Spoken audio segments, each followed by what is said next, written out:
Shalom Aleichem and welcome to Machin La'ira Online Smicha. We spoke before about the uniqueness in halacha when Shabbos is Erev Tisha B'Av, and how do you prepare? How does Erev Tisha B'Av Shechalis B'Shabbos different than any other Erev Tisha B'Av? But now let's talk about what's special or what's different about Tisha B'Av being Sunday. Because Tisha B'Av being Sunday, Tisha B'Av is one of the two fasts that the fast starts the night before, and being that Sunday is the Tisha B'Av, so it starts Motzei Shabbos. So what comes before is Shabbos, and Shabbos rolls into Tisha B'Av.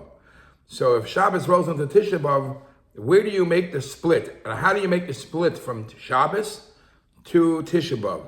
Because typically in a regular Shabbos you say Havdalah. And Havdalah is what is Mavdul ben Kodesh L'Chorel ben Sheishes Yemei HaMaisa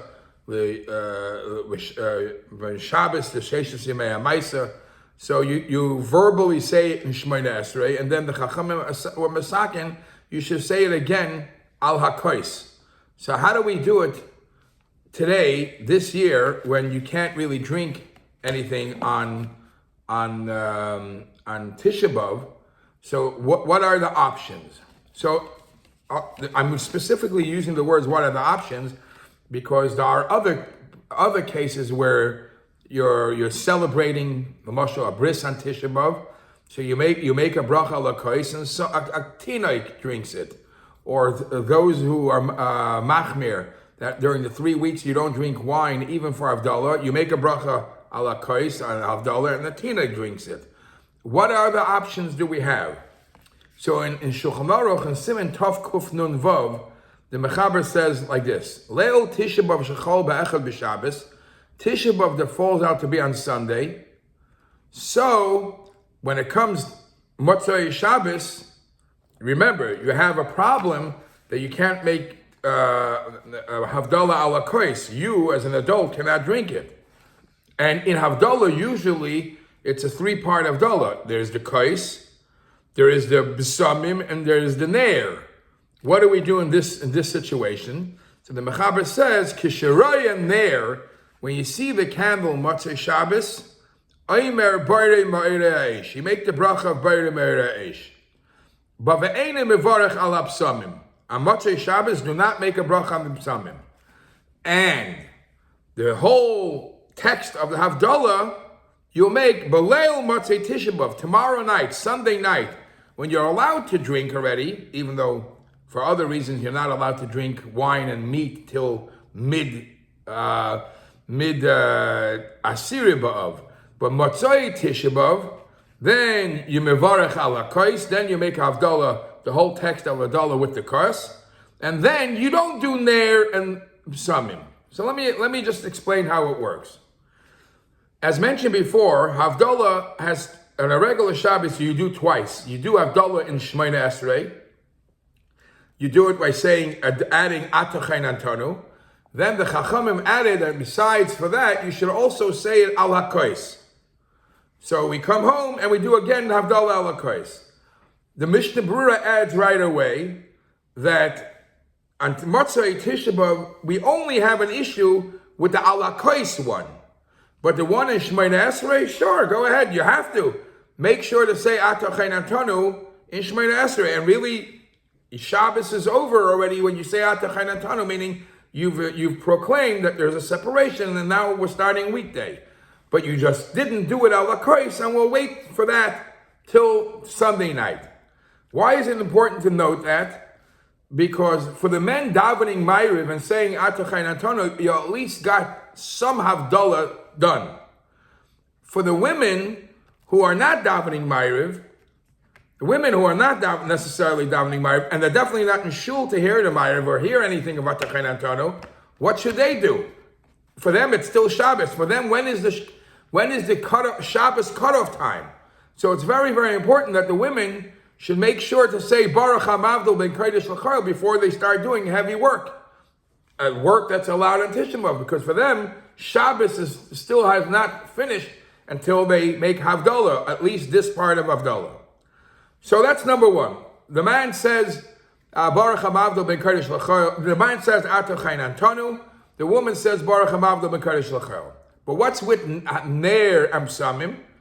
So Besamim, the Shulchan Aruch says you don't make Motzei Shabbos.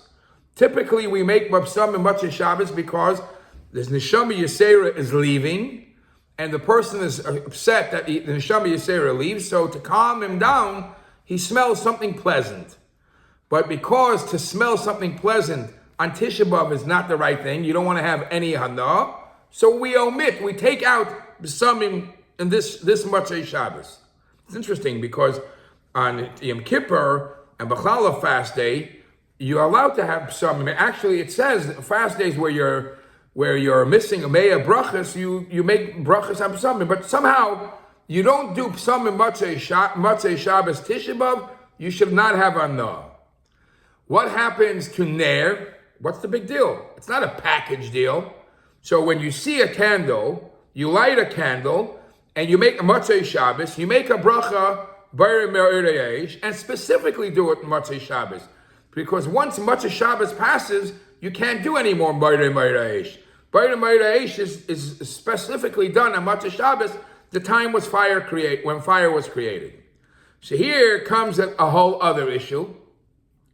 The issue is, what happens for the women again? The women who are not, where do you light this candle you make Bayre Meiraish? If you make it in shul, the women that's not necessarily are in shul to hear the Bayre Meiraish, to see it. Now, should they make their own Bayre Meiraish? So over here, there's a big debate between Rav Shlomo Zalman Auerbach and Rav Chaim Kanievsky, because in Hilchos Havdalah, there's a big machlokes how much of a chiyuv the women b'chlal have in Havdalah, how much of a chiyuv the women b'chlal have, if any, in the bracha of Ner. So, as long as it's a regular week and the husband is making the bracha of the Ner, then it includes it for the woman. He has in mind the woman too, and fine. But you don't even know if she can make a bracha on her own to light the candle a home just for women, to make the bracha of a Ner. It's totally a machlokes if she could do that.